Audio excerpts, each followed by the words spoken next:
Shalom. First and foremost, all praise, glory, and honor to YAHAWAH, BaHaShem, YAHAWASHI. Double honors to the elders and apostles of the nation of Israel, better known as the Great Millstone. Shalom to you, fellow brothers and sincere Akim, who help and continue to push this word in truth and sincerity, in season and out of season, as the hopeful elect throughout the four corners, on the highways and byways. Shalom. This segment or this video is we would have healed Babylon, and this was something that I wanted to do.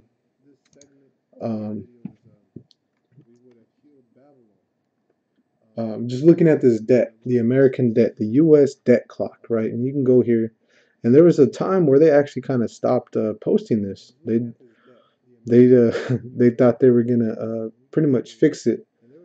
So it breaks a lot of stuff down. So the U.S. national debt right now is $21 trillion, and it's climbing about $100,000 every couple of seconds. You know, every, I don't know, I'm not counting it, but maybe somewhere between 5 to 10 seconds. So you see the money creation. Wow. You know, manufacturing jobs, bankruptcies, prison inmates. You're seeing a lot of stuff, like home sales. What the hell?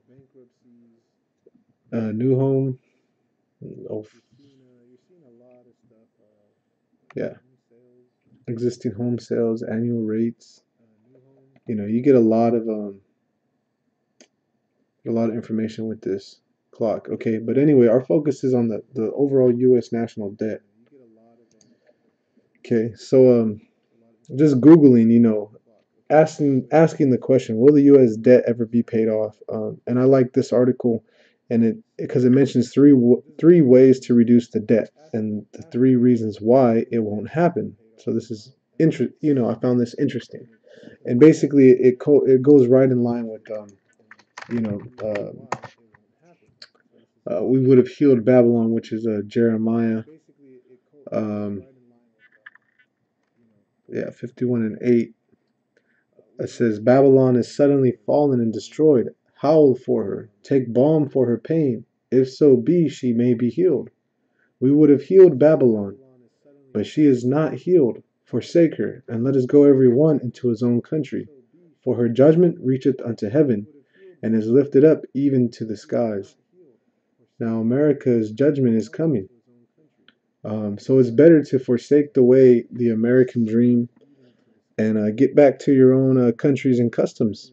And really, the customs of the country that's going to be in power in the kingdom of heaven is the nation of Israel, the so-called Latino, Native American, and Negro.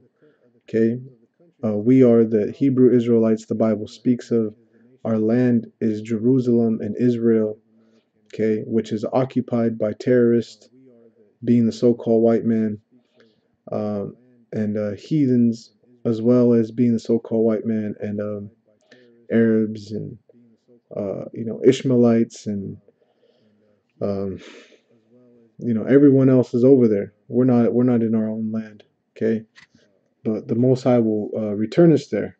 Okay, look, here's verse 10. The Lord hath brought forth our righteousness. Come, let us declare in Zion the work of the Lord of our power. So he's going to take us there.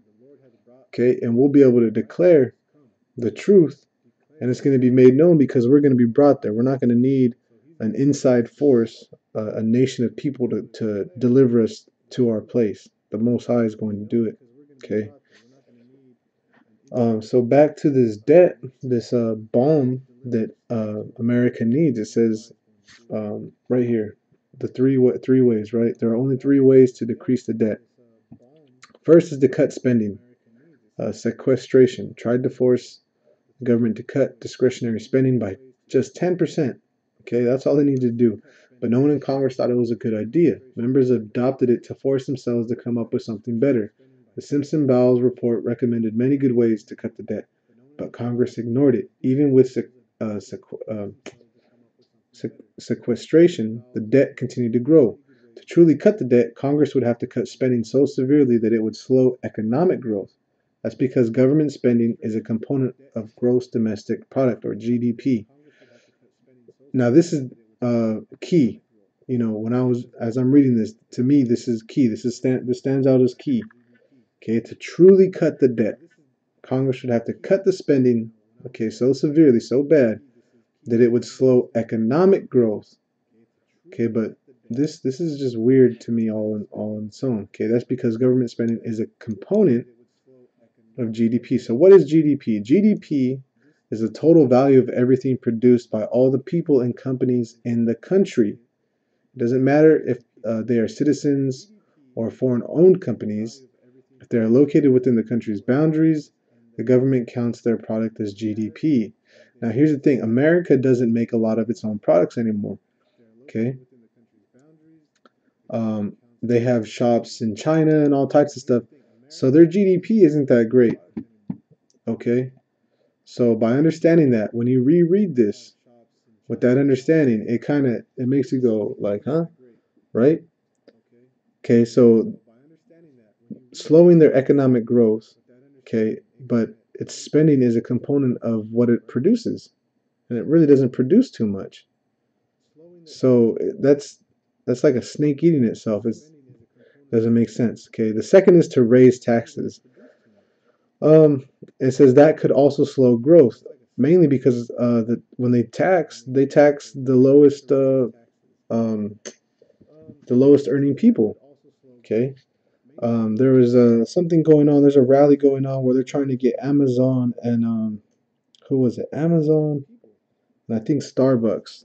They're trying to come up with something.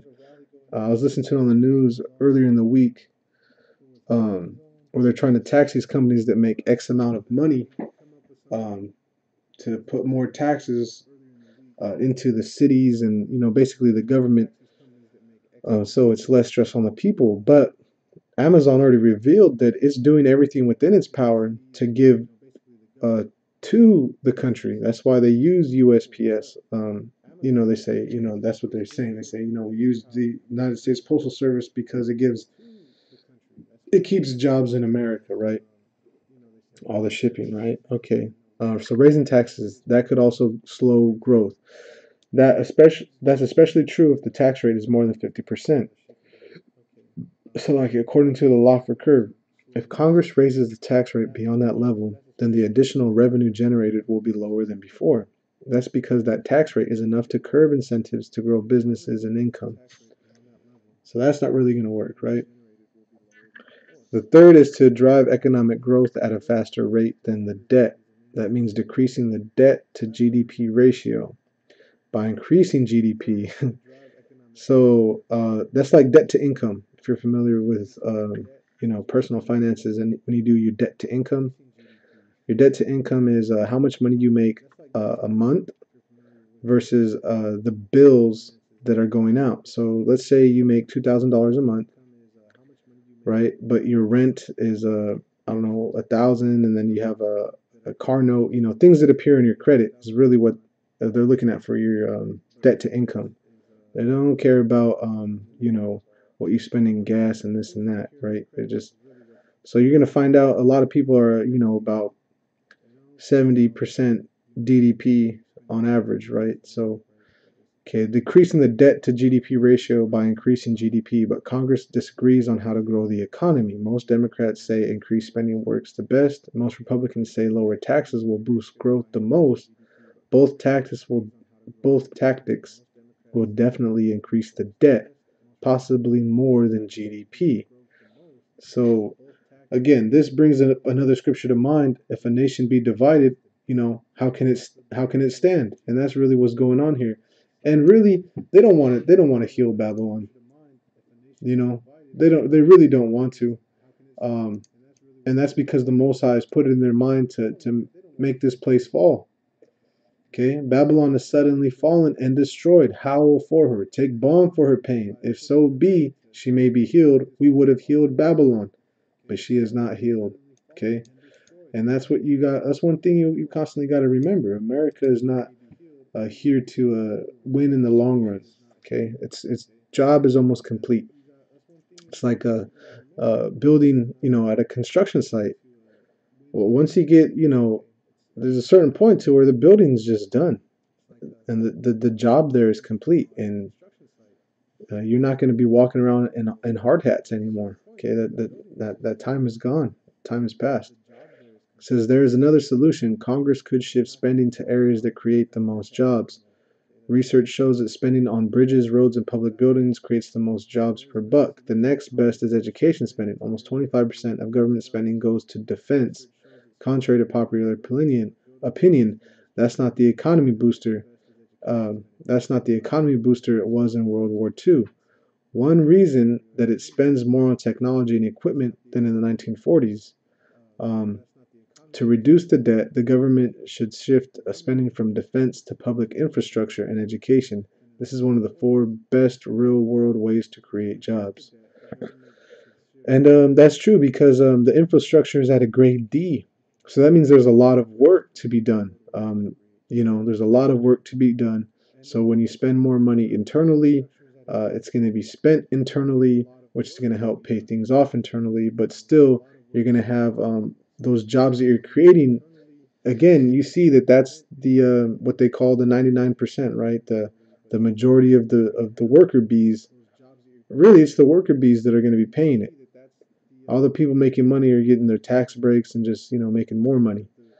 Okay, so will the United States ever get out of debt? It is unlikely America will ever pay off its debt. It doesn't need to while creditors remain confident they will be repaid. Most creditors don't worry until sovereign debt is more than 77% of GDP. According to the World Bank, the US public debt to GDP ratio was only 75%, below at the tipping point as of June 30th, 2017. The public debt was 14.4 trillion and GDP was 19.246 trillion. The US debt also consists of debt the government owes to itself. So you go Social Security, 260 billion was debt from World War II. So there's it's going on here. Okay, showing you how it's steadily increased from 1934.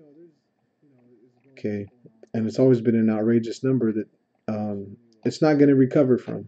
Okay, so anyway, with that, I'm gonna close this portion up. Shalom.